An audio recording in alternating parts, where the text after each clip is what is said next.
एक मिनट से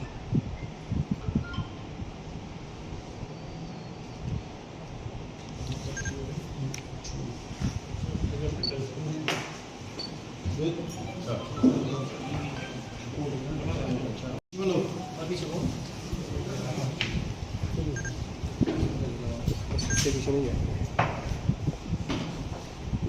इससे पीछे एक मिनट से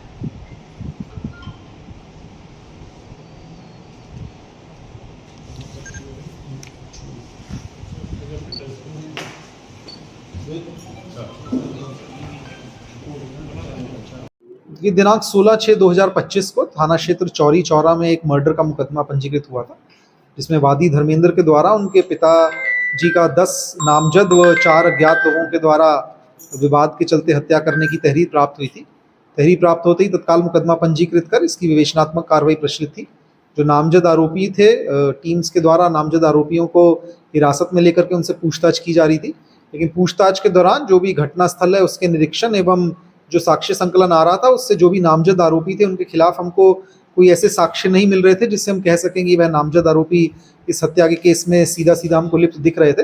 इसी के क्रम में घटना का जो क्राइम सीन का रिक्रिएशन था, उसमें किस एंगल से वार किया गया है जिसकी वजह से धारदार हथियार से जिससे मृत्यु हुई है, कहाँ से अभियुक्तों के आने जाने का रास्ता था, इन सब चीज़ों का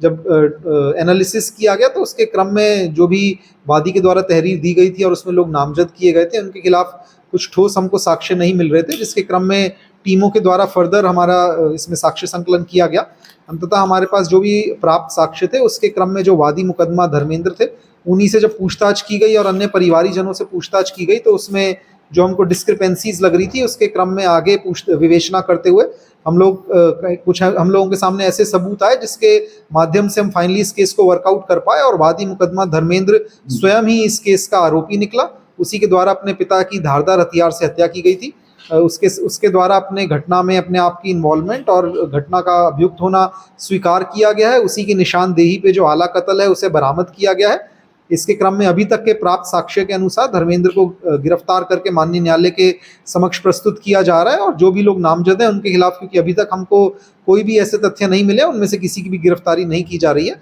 और अभी तक जो भी हमको साक्ष्य संकलन मिल रहे हैं, जो भी विवेचनात्मक कार्रवाई की प्रगति अब तक है, उसमें धर्मेंद्र के द्वारा अकेले ही अपने पिता की हत्या करना हमारे सामने आ रहा है। लेकिन अभी भी विवेचनात्मक कार्रवाई प्रचलित है। अगर आगे इसमें कोई अन्य प्रगति होगी तो आप लोगों को अवगत करवाया जाएगा। मैं विशेष रूप से आपके माध्यम से मीडिया को धन्यवाद देना चाहूँगा। मीडिया ने बहुत ही इसमें पेशेंस दिखाते हुए हम लोगों का काफ़ी सहयोग किया और जिस तरीके से आप जानते हैं कि मर्डर का बड़ा संवेदनशील घटना थी और उसमें जो भी नामजद आरोपी थे उनसे, क्योंकि हमारी लगातार पूछताछ चल रही थी, ऐसे मीडिया काफ़ी सहयोग रहा जिसकी वजह से किसी भी निर्दोष के साथ कुछ गलत नहीं हुआ और जो भी दोषी है अंततः उसको हम न्यायालय के समक्ष प्रस्तुत करके न्यायिक हिरासत में भेजने में सफल हुए।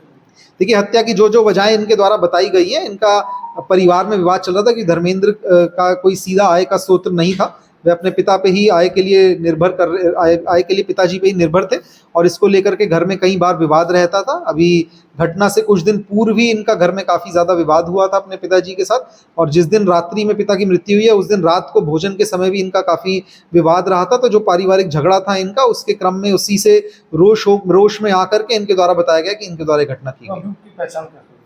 अभियुक्त की पहचान, जैसा कि मैंने आपको बताया कि जो हमारे पास साक्ष्य घटना के क्रम में आ रहे थे, जो पूछताछ में चीज़ें सामने आ रही थी, उससे जो भी डिस्क्रिपेंसीज थी, जो क्राइम सीन के फॉरेंसिक के द्वारा क्राइम सीन घटनास्थल देख करके जिस एंगल से वार किया गया था, जहां से अभियुक्तों के आने जाने का रास्ता बताया जा रहा था, उसमें जो भी हमको डिस्क्रिपेंसीज लग रही थी उनको फाइनली वर्कआउट करते हुए हमारी टीम के द्वारा अभियुक्त तक पहुंचा गया। बेटे के द्वारा पिता की हत्या हुई तो क्या एक ही था और कोई साथ? अभी तक की जो भी हमारी विवेचना है उसमें और जो भी अभियुक्त ने भी अपना कबूलनामा किया है उसमें उसके द्वारा बताया गया है कि वह अकेला है। हमारे अभी तक प्राप्त साक्ष्य में भी हमको यही इन्वॉल्व लग रहा है, लेकिन यदि इसमें आगे किसी और व्यक्ति का साथ आता है, क्योंकि विवेचनात्मक कार्रवाई हमारी प्रचलित है, कुछ भी प्रगति होगी तो आप लोगों को पुनः अवगत करवाया जाएगा।